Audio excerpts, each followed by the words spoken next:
Halo Bapak Ibu Guru, di sini saya akan menjelaskan format penulisan soal CBT yang digunakan di MTS Ihyaul Ulum.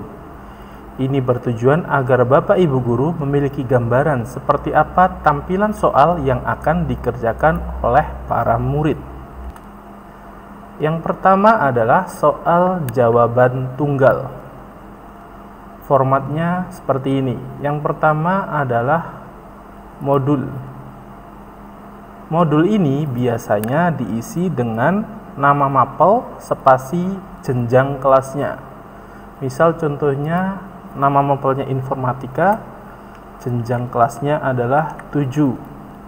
Kemudian topik biasanya diisi dengan kegiatan yang sedang berlangsung. Contoh misal kita sedang mengerjakan sumatif akhir tahun 2025. Kemudian Q1 ini adalah format penomoran soalnya. Jadi nanti penomoran soalnya adalah Q1, Q2, Q3 dan seterusnya. Misal Bapak Ibu Guru mau menambahkan soal, bisa di bawahnya Q.2, 3 tutup kurung. Kemudian soalnya. Soal yang Bapak Ibu Guru tadi buat, tampilannya akan seperti ini. Ini ada soalnya, kemudian ini adalah pilihan jawabannya. Pilihan jawabannya nanti akan diacak oleh sistem. Seperti ini. Hanya bisa memilih salah satu jawaban saja.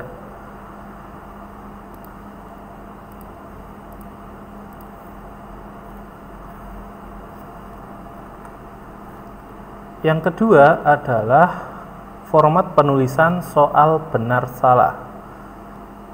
Berbeda dengan yang jawaban tunggal, format benar salah ini jawaban yang benar atau kunci yang benar harus dimasukkan di sini semua.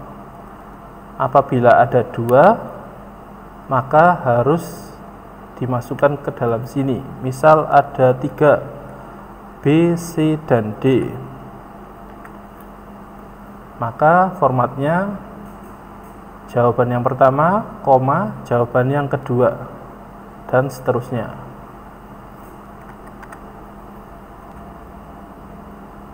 Tampilannya nanti akan seperti ini, jawaban benar salah. Nanti murid hanya memilih jawaban yang benar yang mana saja, dan jawaban yang mana yang salah. Selanjutnya adalah contoh format penulisan soal isian singkat seperti ini.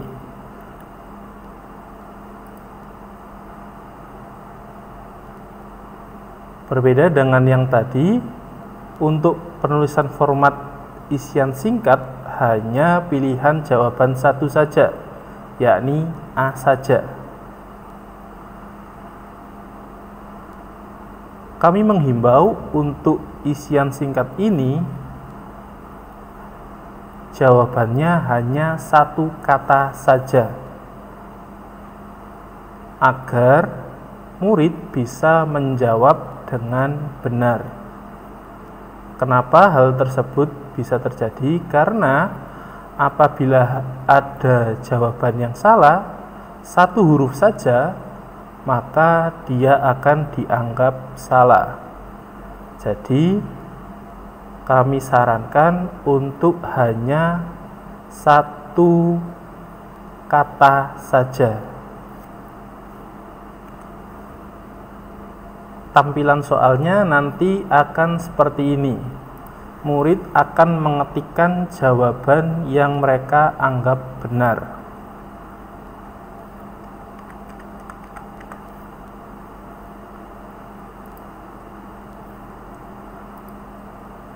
Apabila jawabannya panjang, maka itu akan menyulitkan para murid.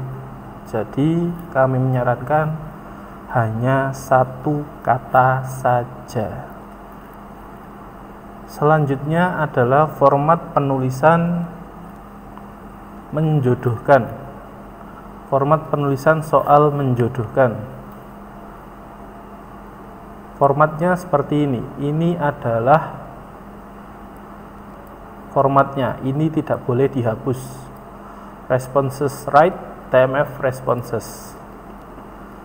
Kemudian 1, 2, 3, 4 ini nanti yang akan menjadi drop down-nya. Kemudian ABCD-nya ini nanti akan menjadi soalnya. Kemudian pilihan jawaban yang benar atau kunci jawabannya dibiarkan kosong saja.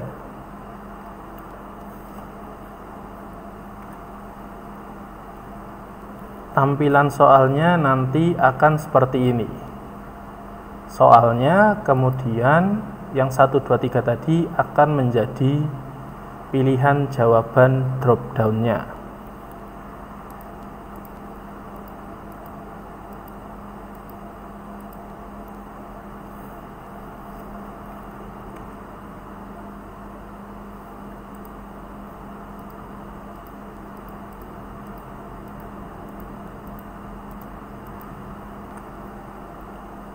Kemudian ini adalah format penulisan soal jawaban lebih dari satu atau jawabannya jamak.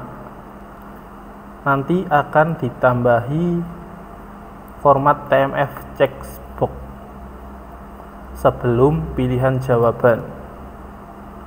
Kemudian jawaban-jawaban yang benar atau kunci jawaban yang benar ditaruh di bawahnya. Seperti benar salah dipisah dengan tanda koma.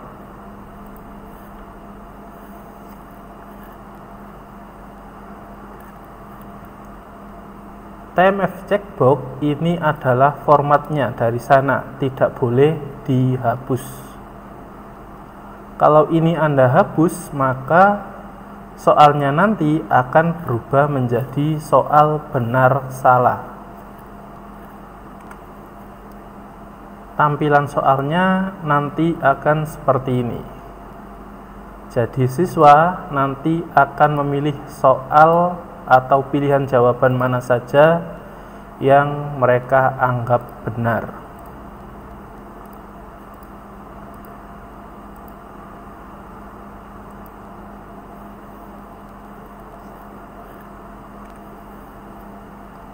Kemudian ini adalah format penulisan soal mengurutkan. Jadi Bapak Ibu tinggal menulis secara terurut. Kemudian kunci jawabannya atau right-nya dikosongkan.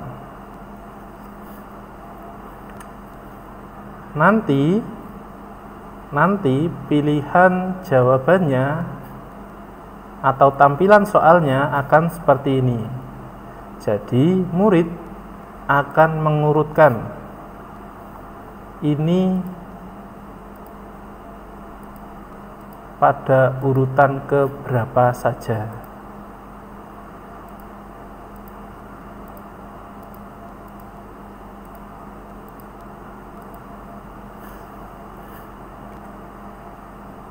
Kemudian apabila ada soal yang berisi gambar, maka gambar tersebut wrap text-nya ini harus inline with text. Layout option-nya harus inline with text. Tidak boleh square atau tight atau stroke, tidak boleh, harus inline with text. Dan juga tidak boleh di crop menggunakan fitur crop yang ada pada Word. Tidak boleh. Misal seperti ini, Bapak Ibu hanya ingin mengambil gambar keyboardnya saja, kemudian Bapak Ibu crop, padahal gambar aslinya besar, maka ini tidak diperbolehkan. Lalu solusinya bagaimana? Solusinya adalah Bapak Ibu gunakan snipping tool.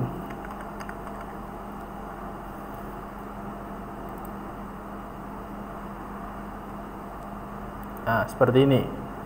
Misal Bapak Ibu mau mengambil gambar proyektornya saja, maka Bapak Ibu klik new, kemudian dipotong.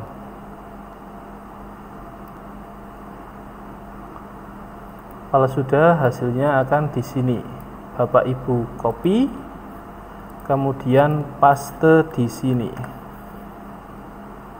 Paste. Nah, maka ini gambarnya tidak akan di crop.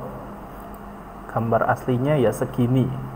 Tidak ini kemudian di crop menjadi kecil.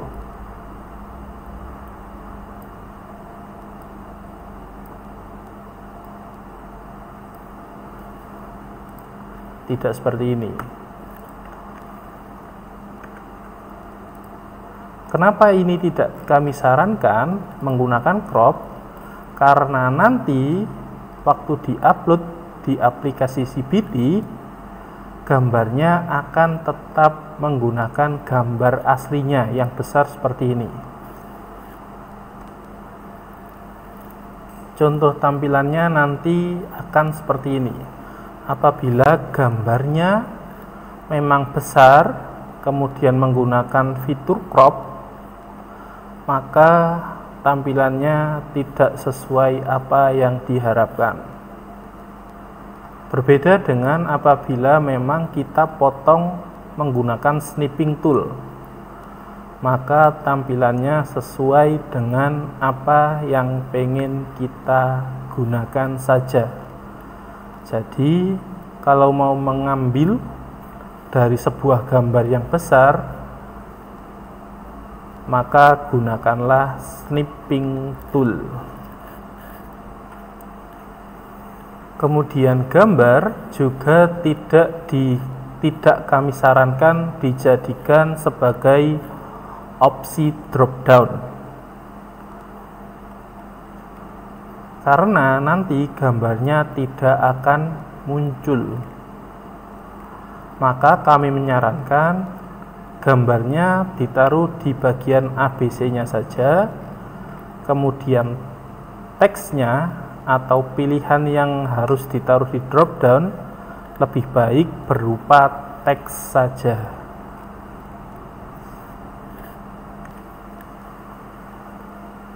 Nanti tampilannya akan seperti ini. Apabila gambar yang digunakan ditaruh di drop down, maka dia tidak akan tampil.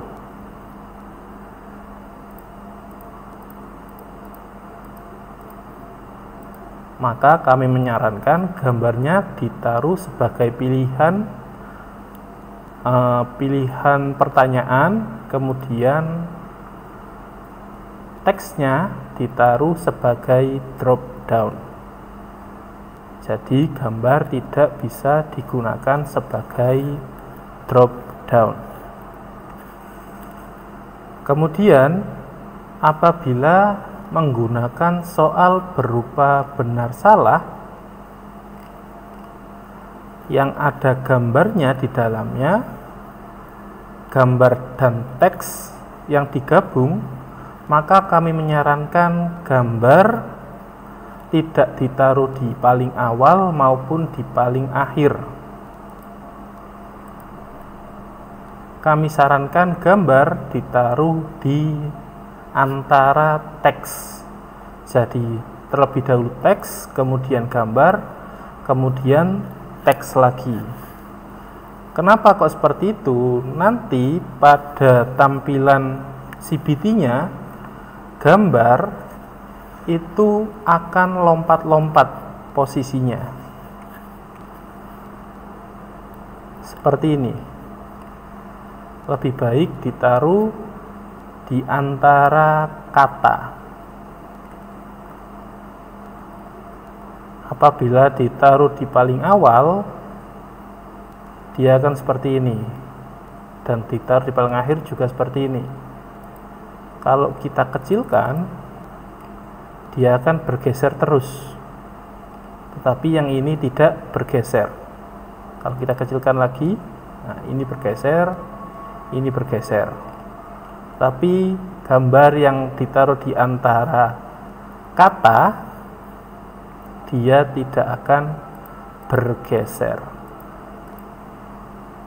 Tetapi gambar yang ditaruh di awal dan di akhir, dia akan bergeser-geser apabila dibesar kecilkan soalnya.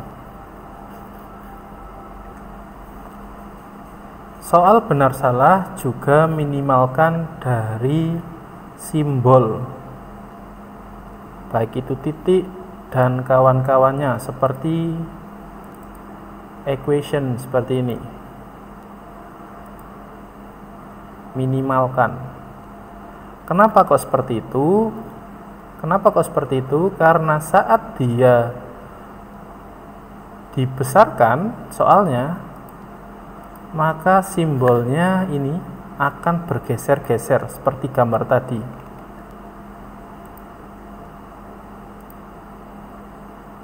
Pun kalau dia ditaruh di tengah seperti ini, dia tidak akan ikut besar, dia akan tetap kecil.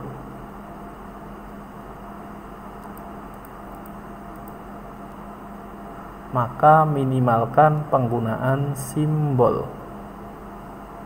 Pun apabila Anda ingin menggunakan simbol, maka Anda bisa menggunakan superscript. Misal Anda mau menggunakan pangkat.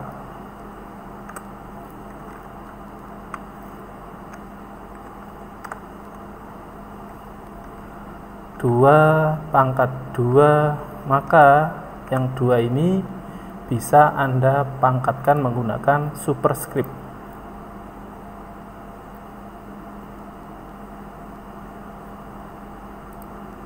Seperti itu. Dan juga apabila ada soal cerita ataupun gambar yang dia akan digunakan lagi di soal-soal berikutnya, maka soal cerita maupun gambar tersebut harus ditempelkan di tiap soal yang ada. Misal ada seperti ini. Perhatikan pernyataan-pernyataan berikut. Pernyataan-pernyataan ini nanti akan digunakan juga pada soal ketiga, misal.